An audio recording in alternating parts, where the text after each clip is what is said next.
This portion of CardioSource video news coverage of AHA 2010 is brought to you by Novartis Pharmaceuticals Incorporated.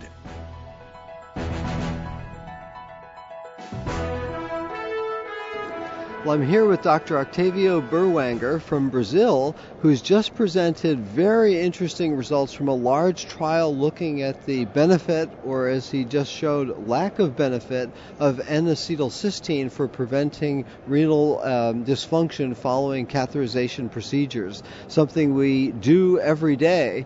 So let me ask how you set up this trial to test N-acetylcysteine, such a commonly used medicine. Well, yeah, we're very interested, and we thought the evidence was not conclusive. So we put together a network of 46 hospitals in Brazil, a research network, and we designed a trial of over 2,000 patients randomized to NAC versus placebo for prevention of renal outcomes.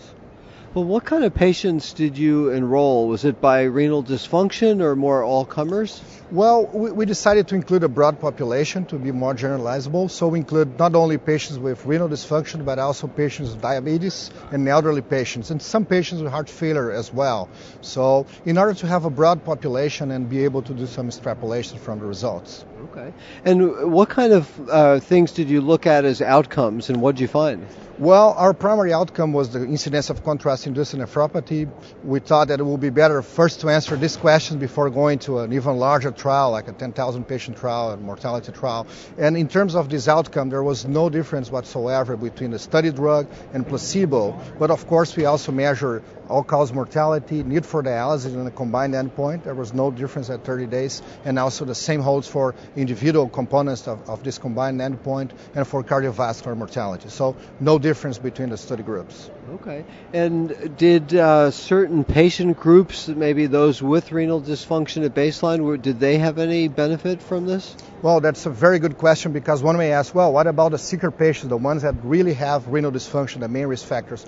No, we didn't find any evidence for any subgroup effect, including those with renal dysfunction. We find it I think you have to repeat this part. Okay. Define it for our pre-specified subgroups. We didn't find any difference for the patients with renal dysfunction, and also if you consider post-hoc patients with renal dysfunction and diabetes, once again, no difference. One thing that was very important is that we did an updated meta-analysis of all trials, because the ACT trial is not the first one. There have been several trials before. And what is very interesting is that we have, for the high-quality studies with allocation concealment, intention to treat analysis, and blinding, results for previous trials are exactly the same as the ACT trial, with zero heterogeneity. So that's very compelling, I believe, in terms of the evidence. Well, that's interesting. And are there any patients who you'd recommend using N-acetylcysteine in? Well, in face of these results, together with the previous high-quality evidence, I think I wouldn't recommend using NAC in clinical practice anymore, and for sure I'll shift for other targets like bicarbonate, like types of contrast. It's not clear which one is the best type of contrast, like low versus osmolality. So I would shift toward other hypotheses. Terrific. Well, thank you very much. This is something that will change my practice as I go back home and focus on some of the basics of hydration as a way to avoid renal dysfunction following cath. Well, I'm Chris Cannon for CardioSource Video News.